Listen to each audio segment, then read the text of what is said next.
બ્રહ્મ સંબંધ મંત્ર એટલે કે નિવેદન મંત્રનું અનુસંધાન કરવાની આજ્ઞા સ્વયં શ્રી મહાપ્રભુજી વલ્લભાચાર્યજીએ નવરત્ન ગ્રંથના બીજા શ્લોકમાં કરેલ છે.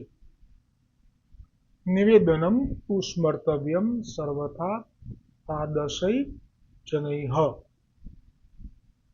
એટલે કે બ્રહ્મ સંબંધ મંત્રનું અનુસંધાન નિત્ય કરવું જોઈએ. બ્રહ્મ સંબંધ મંત્રનો ભાવાર્થ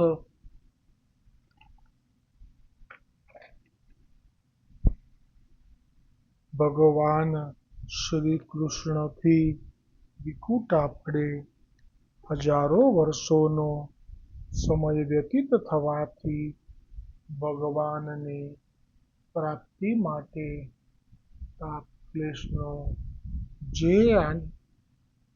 ક્લેશનો આનંદ થવો જોઈએ. તે જેને તિરોધાન થયો છે તેવો હું જીવ ભગવાન શ્રી કૃષ્ણને દેહ, ઇન્દ્રિય, પ્રાણ, અંતઃકરણ, તેના ધર્મો, સ્ત્રી, ઘર, પુત્ર, કુટુંબ, ધન, આલોક અને પરલોક પરમાત્મા સહિત સમર્પણ કરું છું. હું દાસ છું. હે કૃષ્ણ, હું તમારો છું.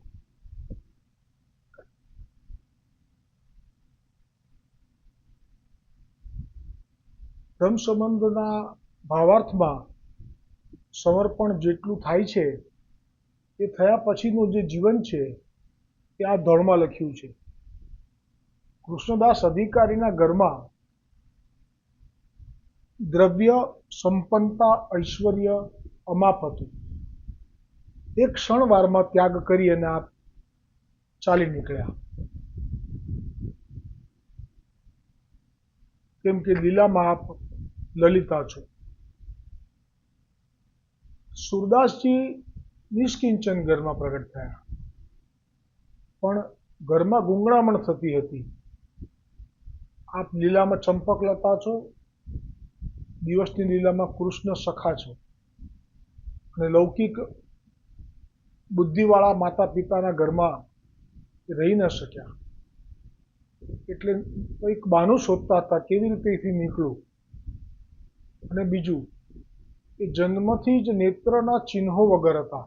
આ એક એવું કૌતુક છે કે જેના ભૂતોના ભવિષ્યથી નેત્રમાં દ્રષ્ટિની ખામી હોવી એ તો સર્વ પ્રસિદ્ધ વાત છે, પણ નેત્રનો નિશાન જ ન હોવો આ એક અતિ અલૌકિક ઘટના છે. અલૌકિક એટલા માટે કે આપનું જે મૂળ પ્રાગટ્ય છે ગોવર્ધનનાથજીના શ્રી મુખારવિંદમાંથી છે. દરેકના પ્રાગટ્યનો અલગ અલગ સ્થાન કહેલા છે. કૃષ્ણદાસ અધિકારીનું જે પ્રાગટ્ય છે એ આપના ચરણોમાં છે. એટલે તમે જોજો ગોવર્ધનનાથજીની સેવામાં દોડતા રહેશે, સતત ખરીદી કરવા આગ્રા ચાલ્યા જશે. એ રીતે કુંભનદાસજીનું સ્થાન આપના ગોવર્ધનનાથજીના હૃદયમાં છે. પરમાનંદદાસજીનું સ્થાન આપના કર્ણમાં છે.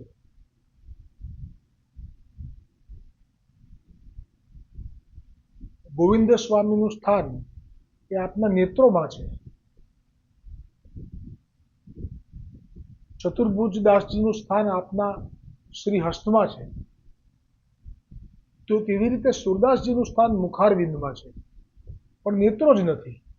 તો એટલા માટે કે આપ એવું ઈચ્છતા હતા કે અમે ભૂતલ પર પ્રગટ થઈશું તો અમે બીજું કંઈ જોઈશું નહીં, કેમ કે જેમણે ઉત્તમ વસ્તુ એક વખત નિરખી લીધી છે પછી હવે કનિષ્ઠ વસ્તુ નિરખવા માટે જો સામર્થ્ય નથી તો આવું માગે.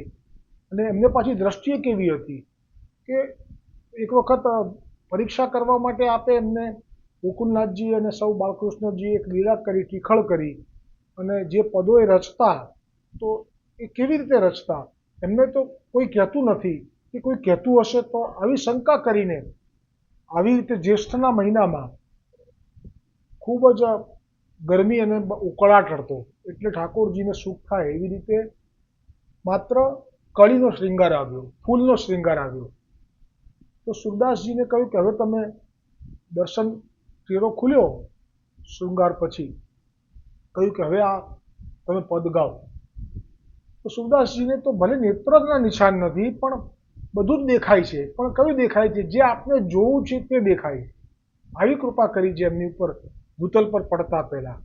એટલે એમણે જે પદ ગાયું એમાં આવ્યું નંગમ હરિ નંગમ નંગા. આજનું એમ કે તમે કેવું રૂપ ધર્યું છે, કેવો શૃંગાર અલૌકિક કર્યો છે, એમ કરીને આપે આ પદ ગાયું હતું. એટલે આપની દ્રષ્ટિ આપને હાથમાં છે. નિષ્કિંચન ઘરમાં પ્રગટ થયા.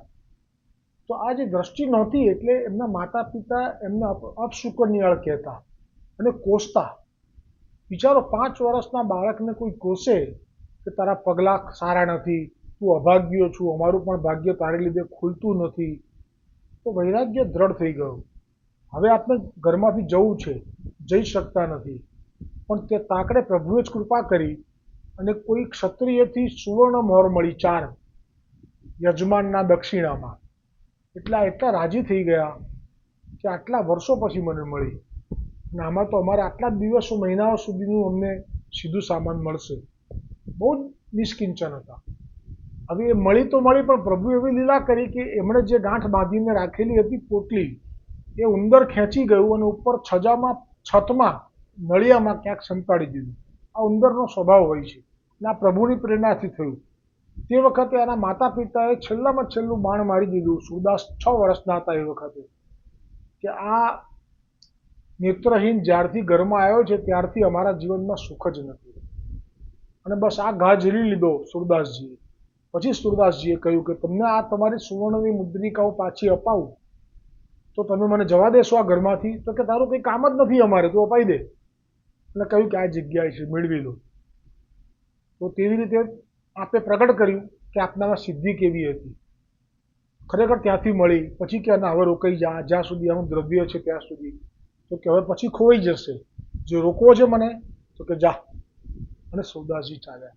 હવે જ્યાં એમણે મુકામ કર્યો નજીક ગામ પાસે તળાવ કિનારે, ત્યાં આ સિદ્ધિના પ્રભાવથી સર્વપ્રથમ તો કોઈની ગાયો કોઈ ચોરી ગયું.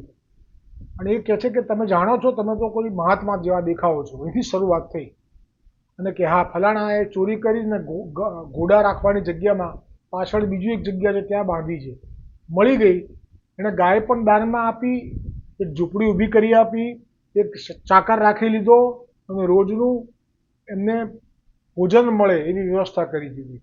પણ અહીંથી જે શરૂઆત થઈ, જાહેરાત થઈ કે આ તો આવી રીતે બધું જાણે છે, એટલે બધાએ પોતપોતાના સવાલ લઈને આવવા માંડ્યા. દ્રવ્યનો ઢગલો થયો, વિશાળ ભવન થયું કાચા ઝૂંપડામાંથી, ધન ઢગલા થયા, હજારો શિષ્ય થયા, આપ સુર સ્વામી કહેવાયા. અને પછી જે આપને થયું કે અરે રે, હું તો નિષ્કિંચન સ્વભાવનો છું, મને તો માયાએ પકડ્યો. કારણ કે જાણતા હતા કે ભજનનો રંગ આવે રે, માયા જો દૂર જાવે રે, સાચવવાની ટળે ઉપાધિ હૈયે થાય નિરાત, લક્ષ્ય સધાતું એક જ ધારું, આડી તેડી નહીં વાત. એક રાતમાં માતા પિતાને બોલાયા, ઋણ છે ને, ત્યાંથી જન્મ્યા છે, બધું આપી દીધું. એ દ્રવ્ય ઘર બધું આપી અને પછી પાછા મથુરા આવ્યા. મથુરામાં પ્રસિદ્ધિ એટલી થઈ ચૂકી હતી અહીંયા આગ્રા પાસે, એટલે મથુરામાં પણ ચોબાજીઓ એમની ઉપર દ્વેષ કરવા માંડ્યા. ત્યાંથી સુરદાસજી પાછા આવ્યા અને ગૌઘાટ જે સ્થાન છે ત્યાં પછી આપે નિવાસ કર્યો અને ત્યાં વલ્લભનું મિલન થયું. અને પછી આપને પુષ્ટિ માર્ગના સ્વરૂપનું જ્ઞાન થઈ ગયું. અને હવે જે આપનું જીવન છે એમાં આપે આપનું ભેગું કરેલું દ્રવ્ય, મોટો મહેલ જેવું મકાન, માતા પિતાનું ક્ષણવાર પણ સ્મરણ નથી કર્યું. કૃષ્ણદાસ અધિકારીના ઘરમાં પણ અઢળક દ્રવ્ય, એ પણ ચાલી નીકળ્યા. એમણે પણ ક્ષણવાર પણ એમનું સ્મરણ નથી કર્યું. તો કયા ભાવથી જીવ્યા? તો એમનો જે ગોપી ભાવ છે એ ભાવથી જ હું દોડ લઉં છું કે હું તો ગિરધરને ઘેર જવાની. અને એમણે સ્વરૂપ પણ નથી પધરાવ્યું, એ માનસીમાં જ ધરીને લેતા. કારણ કે એમને તો મહાપ્રભુજીએ માનસી દાન કરેલું. કૃષ્ણદાસ અધિકારીને પણ સેવા એવી કરવાની હતી, વારે વારે એમને ગોવર્ધનનાથજીનું લેવા જવું પડે સીધું સામગ્રી. એટલે હું તો ગિરધરને ઘેર જાવાની, એની જીવન ભરની થાવાની. હવે કોઈ પોતાના પાછા ઘેર નથી જતા. જે રાસમાં મેણુનાથ થયો અને પછી મધ્યરાત્રિ થઈ ગઈ, હવે ઠાકોરજી પણ નથી મળતા. ગોપી ગીતનું જે પ્રસંગ આવે છે ત્યારે તો પણ પાછી નથી ગઈ. કયા ભાવ સાથે? હું તો ગિરધરને ઘેર જાવાની, એના જીવન ભરની થાવાની. મારી એની પ્રીત પુરાણી, મારી એની પ્રીત પુરાણી, પલભર દૂર ના થાવાની. રાત દિવસ એની સંગે ખેલું, રાત દિવસ એની સંગે ખેલું, જેમ તેમ હું રીઝવવાની. જ્યાં બેસાડે ત્યાં હું બેસું. કેમ કે સુરદાસજીને, કૃષ્ણદાસ અધિકારીજીને એ બધાને પાસે દામોદરદાસ સરસાનીજી, કૃષ્ણદાસ મેઘન, વસુદેવદાસ છકડા, કોઈની પાસે સ્વરૂપ સેવા નથી, એટલે બધા મનથી ધરીને લેતા. જ્યાં બેસાડે ત્યાં હું બેસું, ભોગ ધરીને લેવાની. હું તો ગિરધરને ઘેર જાવાની, એના જીવન ભરની થાવાની. આજનો સત્સંગ વિરામ પામે. બોલો શ્રી ગોवर्धन नाथ की जय हो, वल्लभाधीश की जय हो, गोविंद घाट की जय हो.